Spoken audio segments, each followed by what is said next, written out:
asalaamaaleykum wa rahmatullah sama mbokku jullit yi sama mbokku taalibe yi sama mbokku murit yi waaw seen mbokku taalibe moo dellu si waat comme ni ñu koy defee ci ajjuma ju nekk ñëw indil leen waxtaanu gaa yu baax yooyu waxtaanu sang yi muy Seydina Muhammad rasulullahi sallallahu alayhi wa sallam ak njabootam ak saxaaba yu àndaloon ak moom ak imaam yu fi jaaroon ak nitu yàlla yu fi jaaroon waaw lu ñu jublu si waxtaan yi rek mooy ñu fàttali leen taarix waaw taarix dafa am solo parce que suñu diine l'islam tey jàmbaar yooyu ñoo ko yeesal ñoo ko téye ñoo ko garder voilà ba tey jii diine ji waaw tey jii lépp lu ñu lëntoon ci diine bi leer na tey ndax jàmbaaru lislaam yooyu tey kon tey yoon la tey ñu ñëw ñu fàttaliku leen voilà seen jaar-jaar wax kéemtaan yu ñu def wax tamit liggéey bu ñu def ci toolu lislaam liggéey bu ñu def ci toolu imaan liggéey bu ñu def ci toolu ihsaan voilà loolu moo waral waxtaan yi ñuy waxtaan comme ni ñu koy defee guddi àjjuma bu nekk waaye mbokk yi ñu ngi commencé waxtaan yi ci turu bismillahi rahmaani rahim di muslu ci seytaane auzu billahi mina sheytaani rajim wa ni auzu bika wa zuriyata mina sheytaani rajim rabbi auzu bika min amazati shayatini wa auzu bika rabbi an yahdurun waaw su loolu weesoo nag ñu ngi sàkku si yéen voilà ñu fekk dafa am ay juumte si man la di sàkku si yéen tamit fekkee yéen ñu sut alwa si lii ñuy wax si nitu yàlla yi voilà ñàkkul ni am na mbokk ñoo xam ne gëstu ñuy gëstu moo ñu gën a sori si gëstu fekkee dafa am ay njuumte xam leen si man la waaye suñu mën a jàppale tamit si liggéey bi jàpp si liggéey bi fekkee mun nañ si def ay contribution ñu waxtaan si voilà ñu ngi yemoon nag si dundu Cheikhul Khadim la ñu nekk di waxtaan xam naa waxtaan bi moom dina gudd loolu sax parce que benn pàcc rek la ñuy waxtaan si dundu Cheikhul Khadim mooy tukki bu mu tukki Gabon voilà exil bi déportation voilà nuñ ko mën a tuddee ndogal boobu nga xam ni conseil privé moo ko jëloon à Saint-Louis gouverneur bu ko jiite woon muy Mouté voilà Mouté moo ko jiite woon conseil privé boobu ñoo jël ndogal ne dañ koy exiler parce que bu leen fàttali ni mbokk yi ñetti choix la ñu amoon ci conseil privé bi parce que salle d'attente délibération bi ñu ngi déglu chef bureau affaires des politiques Martial Merlin tey jii Martial Merlin moom ak gouverneur Lamotte voilà Henri Félix Lamotte ñoo gën a ëpp lu ñu côtoyé sëriñ bi ci dundam parce que Lamotte sax wàcc na liggéey 1926 la wàcc liggéey sëñ bi muy wàcc liggéey 1927 waaye da ngeen di gis ni Merlin moom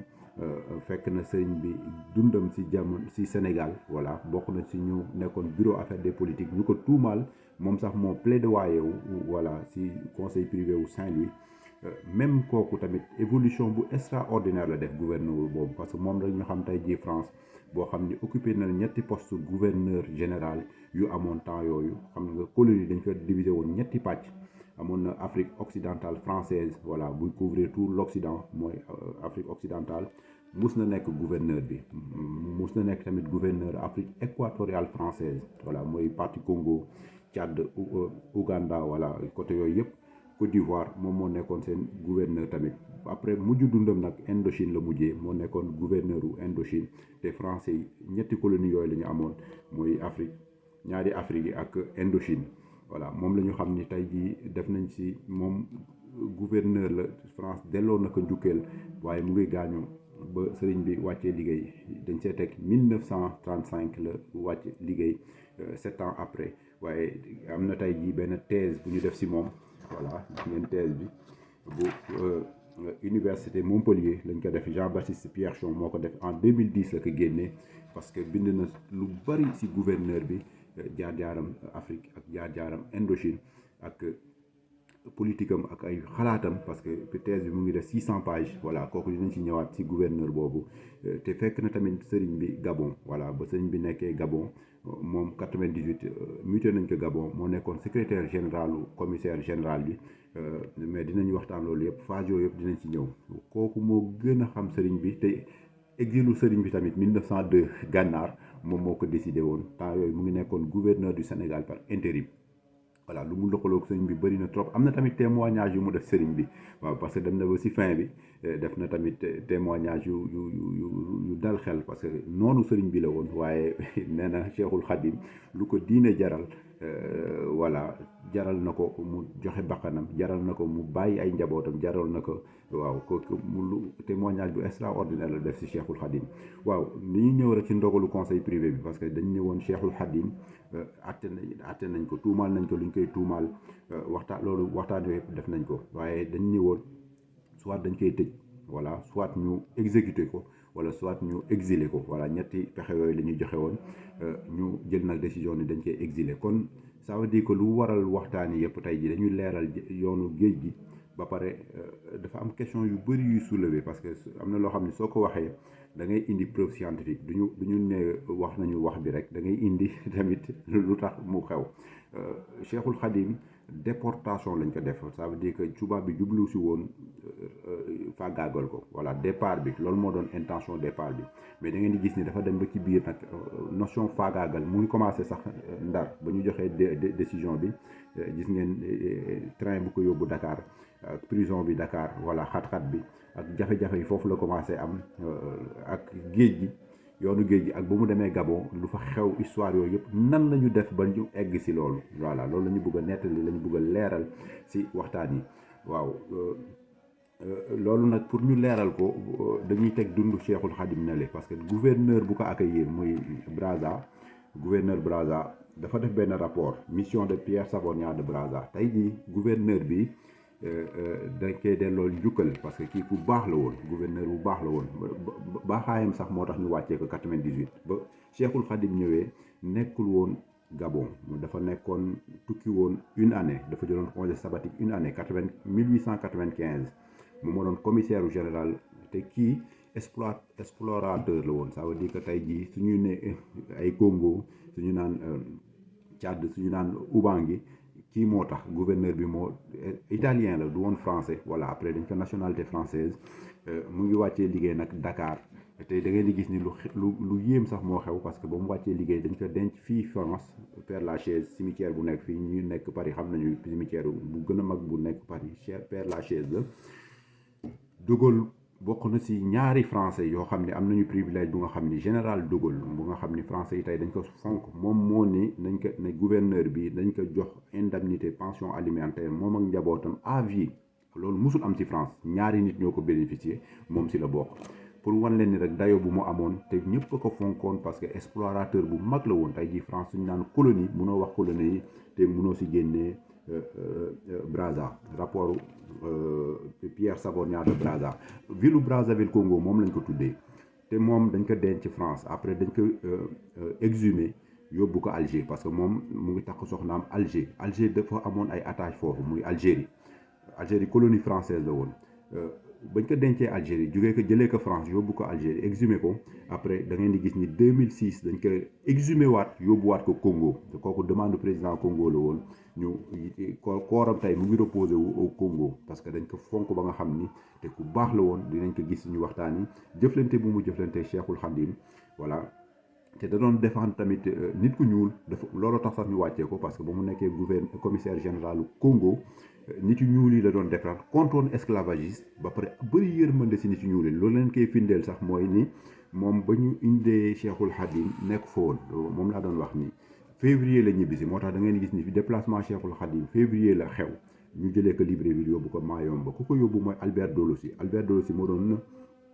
moo doon lieutenant gouverneur bi, moom moo doon assuré intérim bi. Dolosi ak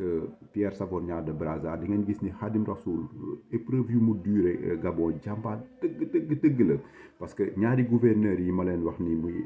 Pierre Savogna de Brazza ak Albert Dolosi ñu ngi wàcc liggéey ci feebar. parce que Congo feebar yu metti moo tax Pierre Savogna de Brazza si yoon bi ba mu defee rapport bi ba muy ñibbi si escale Dakar bi mooy bateau bu leen di doon yóbbu, ba mu defee escale Dakar la wàcc liggéey ndax feebar. Albert Dolosi tamit boo mu accueillir sëriñ bi 2 ans lañ ci teg rek di nga toujours Congo mu wàcc liggéey. ba mu ñëwee France pour congé 3 mois ci la wàcc liggéey. ñoom ñaar ñëpp feebar tropical yi parce que Khadim Rasoul 2 épreuves la évoqué foofu mooy feebar bi, tàngaay bi ak àll bi ak condition de vie nu mu metti woon. mais kooku dinañ si ñëw gis ngeen ni tamit prisonniers yu ñu fa yóbbu woon yëpp 190 prisonniers lañ ci totalisé la ñu yóbbu woon déportation Congo du ay nit yu ñuul rek amoon na ay asiatique ay animites lu ñu tuddee les animites mooy Indochine révolte yooyu ñu indi leen tamit Congo mais da ngeen di gis ni moins 3/4 yi la ñu wax ni ba ñu accès lañu wàcc liggéey parce que condition climatique bi moo tax ba si Samori Touré noonu la wàccee liggéey Cheikhul Khadim nag 2 épreuves la amoon mooy condition ci environnement bi parce que foofu ku ñu fay yóbbu rek xam ne leen la lu ñu jublu si yow mooy xam nañ ni forte chance doo si génn parce que maladie tropicale yi épidémie yi kooku dinañ ci wax parce que Khadim ba mu nekkee Mayomba am na épidémie bu mag bu xewoon boo xam ne tubaab yi bind nañ ko tey lii yëpp ñuy wax ni si ay rapport lañ ko jëlee si ay journal officiel lañ ko jëlee si ay téere lañ ko jëlee yoo nga xam ne ay recherche yu approfondi yoo nga xam ne la tubaab yi ñoo ko bind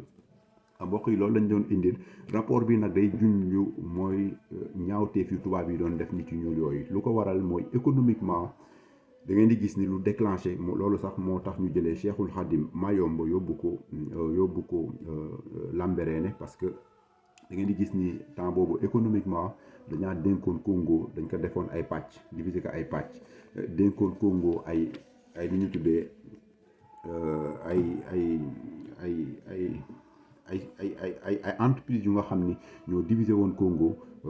ay pàcc économiquement gouverneur bi nag d'accord si woon président Sabodala de Brazza parce que da xam na ni exploitation humaine la gars yi di def exploitation économique dëkk bi exploitation ressources naturelles yi looloo tax ñu wàccee ko ba ñu ko wàccee nag ñu indi Henri Félix Lamotte 1890 ba 1895 moom moo jàmbaarle woon Cheikhul Khadim moom moo doon surveiller Cheikhul Khadim ba mu fondé Touba moom moo def premier rapport yu ñu def ci Cheikhul Khadim ba nu ñu koy indee gouverneur Saint-Louis kooku nag moo doon deuxième gouverneur commissaire général bu ñu yóbbuwoon Congo kon Cheikhul Khadim même ennemi nii